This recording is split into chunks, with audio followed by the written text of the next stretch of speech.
Assalamualaikum warahmatullahi wabarakatuh. Kembali lagi di podcastnya Pradana Kusuma di mata kuliah Pemasaran Internasional. Pada hari ini kita akan membahas tentang teori internasionalisasi. Baik, kita akan langsung aja masuk ke dalam pembahasan.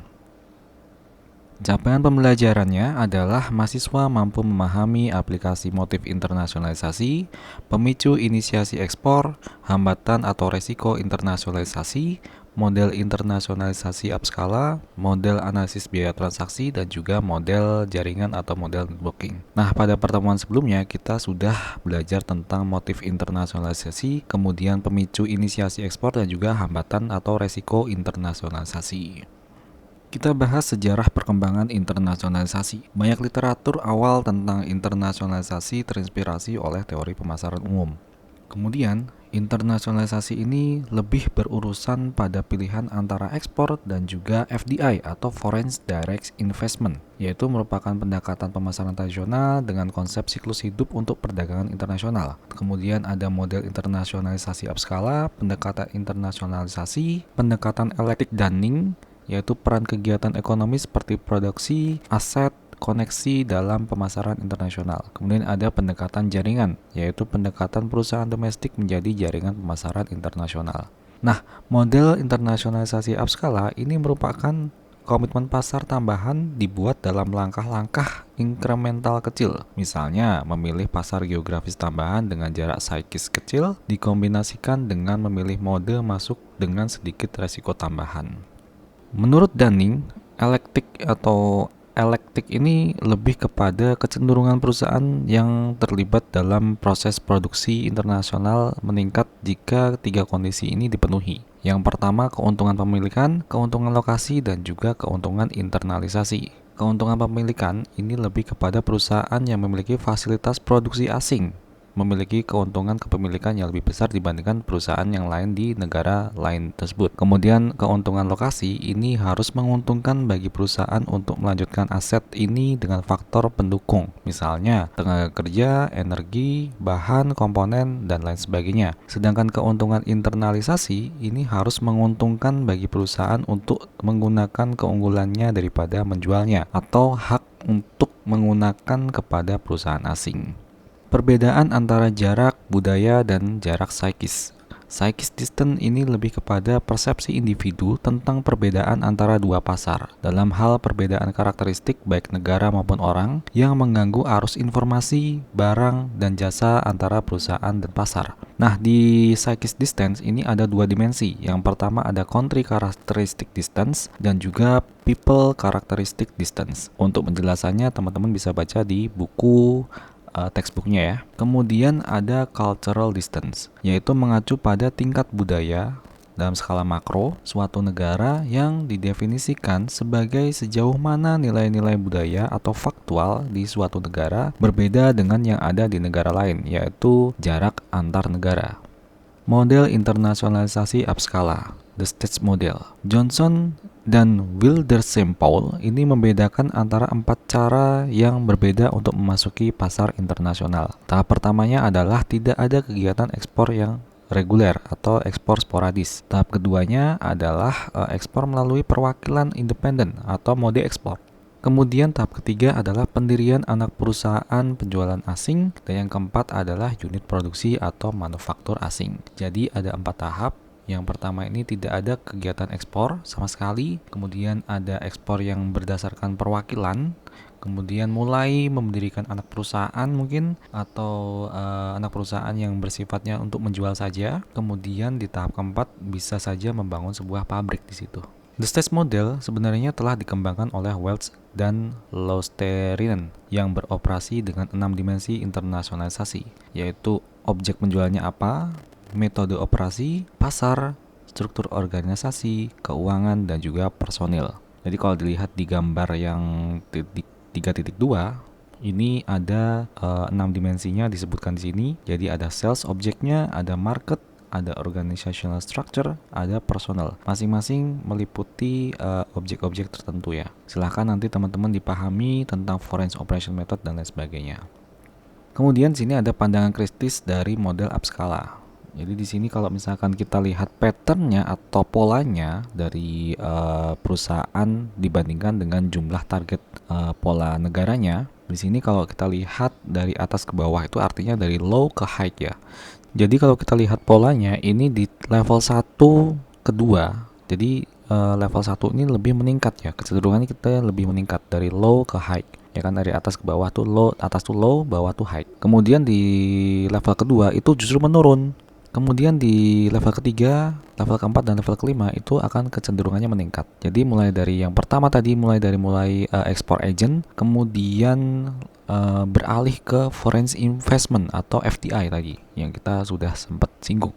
Nah, berikutnya kita akan bahas tentang model analisis biaya transaksi atau transaction cost analysis (TCA). Biaya transaksi itu adalah gesekan antara pembeli dan penjual yang dijelaskan oleh perilaku oportunistik. Sedangkan perilaku oportunistik sendiri itu adalah kepentingan pribadi dengan tipu muslihat. Bisa sifatnya menyesatkan, distorsi, penyamaran, dan kebingungan. Nah, transaction analysis cost ini merupakan analisis transaksi yang menyimpulkan bahwa jika terjadi biaya transaksi atau gesekan tadi antara pembeli dan penjual ini lebih tinggi dibandingkan dengan sistem hierarki internal, maka perusahaan harus menginternalisasi. Nah, studi tentang harga perdagangan untuk menentukan apakah perdagangan masa lalu diatur pada harga yang menguntungkan, misalkan harga rendah untuk pembeli dan harga tinggi untuk si penjual. Itu bisa dirumuskan menjadi seperti ini. Misalkan di sini ada transaction cost sama dengan ex ante cost ditambah dengan ex post cost. Ex ante cost ini terdiri dari search cost dan juga contracting cost,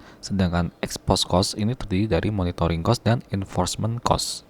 Berikutnya saya akan jelaskan tentang model analisis biaya transaksi dari sisi ex ante cost dan juga ex post cost. Ex ante cost ini terdiri dari search cost dan contracting cost. Search cost ini merupakan biaya pengumpulan informasi untuk mengidentifikasi dan mengevaluasi perantara ekspor potensial. Sedangkan contracting cost ini mengacu pada biaya yang terkait dengan negosiasi dan penulisan kesepakatan antara penjual atau produsen dengan pembeli atau perantara ekspor. Sedangkan untuk ex post cost yang terdiri dari monitoring cost dan juga enforcement cost. Monitoring cost ini mengacu pada biaya yang terkait dengan pemantauan perjanjian untuk memastikan bahwa baik penjual maupun pembeli memenuhi serangkaian kewajiban yang telah ditentukan sebelumnya.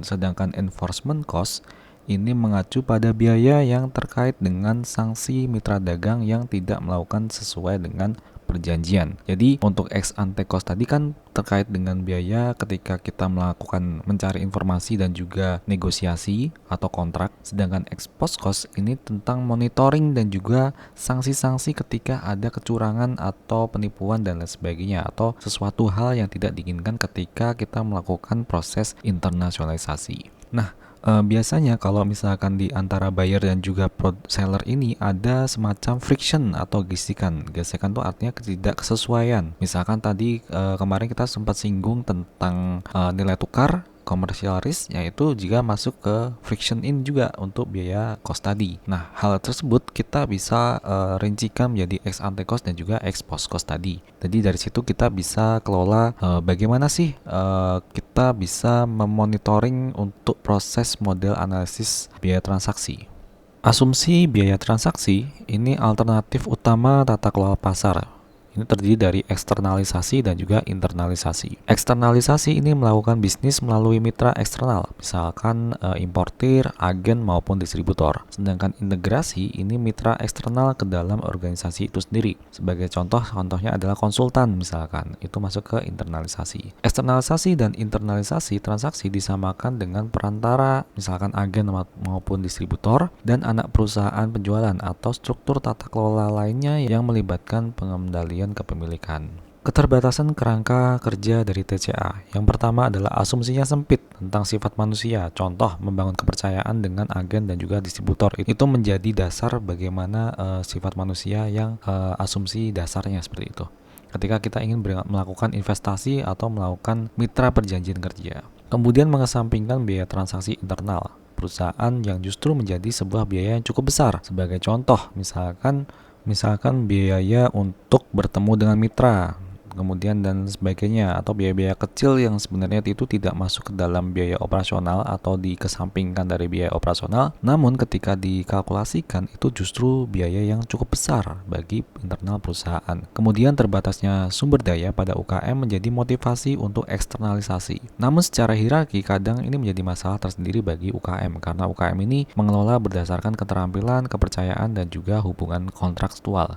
Kurang mementingkan biaya produksi yang di luar biaya inti produksi. Jadi kadang-kadang kalau misalkan kita melakukan produksi itu ada biaya inti dan juga ada biaya yang di luar biaya produksi inti. Nah kadang-kadang itu dikesampingkan biaya yang di luar biaya produksi intinya, sehingga ketika nanti dijumlahkan itu justru menjadi biaya yang membengkak, sehingga akibatnya tentunya produksi kita menjadi tidak efisien dan juga secara profit kita akan mengalami penurunan. Berikutnya kita akan bahas tentang model jaringan atau the network model. Business network yaitu aktor bersifat otonom dan terhubung satu sama lain melalui hubungan yang fleksibel dan dapat berubah sesuai dengan perubahan lingkungan yang cepat. Perekat yang membuat hubungan tetap bersama didasarkan pada teknis, ekonomi, hukum, dan khususnya ikatan pribadi atau personal relationship. Kemudian network model ini adalah hubungan suatu perusahaan dalam jaringan domestik dapat digunakan sebagai jembatan ke jaringan di negara lain. Sebagai contoh, kalau kita lihat di contoh international network, di sini ada country A, ada home country-nya, ada head office-nya. Di head office-nya itu ada di perusahaan atau di negara A. Kemudian mereka melakukan production subsidiary atau misalkan tadi mitra lah. Nah, kita lihat di model jaringan ini sebagai gambaran yang tadi ya, kita melakukan internasionalisasi. Jadi, di home country-nya atau terdapat head office, ada supplier, dan juga ada governmental organization dan bank. Nah, mari kita lihat di gambar example international network. Jadi di sini ada country A, B, C, D, dan E dan F. Nah, di country A ini ada head office, ada sub-supplier head office. Kemudian di country B ini ada subsidiary production. Jadi ada misalkan tadi manufakturnya atau pabriknya. Nah, pabriknya ini bisa mendistribusikan produknya itu ke country A dan country F. Kemudian di negara C mereka mendirikan sebuah sales subsidiary. Jadi yang tugasnya adalah untuk memasarkan di negara C. Kemudian kita di negara D menggunakan agen impor misalkan atau agen ekspor yang nantinya bisa terhubung langsung ke head office atau di country A dan juga ke country C atau di sales subsidiary. Namun tidak bisa langsung terhubung ke di country B yang di pabrik B. Nah, kemudian kita bahas tentang Born Globals, yaitu sebuah perusahaan yang sejak kelahirannya mengglobal dengan cepat tanpa periode internasionalisasi jangka panjang sebelumnya. Jadi anggap saja ini adalah perusahaan yang memang ditujukan untuk mengglobalkan secara cepat. Jadi misalkan sebuah perusahaan induk atau holding itu membuat sebuah anak perusahaan yang khusus dibangun untuk melakukan proses internasionalisasi. Misalkan kalau di Indonesia tuh ada Telkom Internasional, itu bisa saja masuk ke dalam Born Globals. Nah, untuk extreme ways atau extreme pathway dari internasionalisasi ini ada organic versus Born Global. Kalau organic tadi kita bikin pathway melalui upscala model. Mulai dari home market, kemudian ekspor market A, market B, market sampai ke market N, market yang tidak bisa ditentukan lagi misalkan atau banyak lah. Sedangkan untuk Born Global Path ini mereka akan langsung melakukan semuanya secara bersamaan. Jadi nggak step by step seperti upscala model, namun mereka langsung melakukan secara bersamaan baik home marketnya, ekspor market A, ekspor market B, dan juga ekspor market N. Kemudian dari sisi external environment ini lebih kepada favorable unfavorable domestic foreign market condition, jadi kondisi dari market di domestiknya, kemudian industrinya, sektor trennya apa saja. Sedangkan dari sisi internal environment ini kaitannya dengan financial resource, kemudian SDM-nya, ada global management kompetensinya, jadi kompetensi dari sisi manajemen globalnya gimana, apakah cukup kompeten, apakah cukup membantu. Kemudian ada global knowledge based learning. Jadi bagaimana kita melakukan sharing knowledge dengan perusahaan-perusahaan yang telah menjadi mitra atau internasionalisasi kita. Nah, secara summary atau ringkasan dari tadi model dalam menjelaskan proses internasionalisasi, ini teman-teman bisa baca sendiri ya, dari unit analysis, basic assumption, kemudian explanatory, kemudian normatif dari 3 model tadi. dari Apsala, dari TCA, dan juga dari Network Model. Nanti silahkan teman-teman bandingkan sendiri, teman-teman baca apa perbedaan masing-masing dari model tersebut. Baik, mungkin sekian saja dari saya. Apabila ada kesalahan kata dan kekurangan dari saya mohon maaf. Sekian dari saya. Wassalamualaikum warahmatullahi wabarakatuh.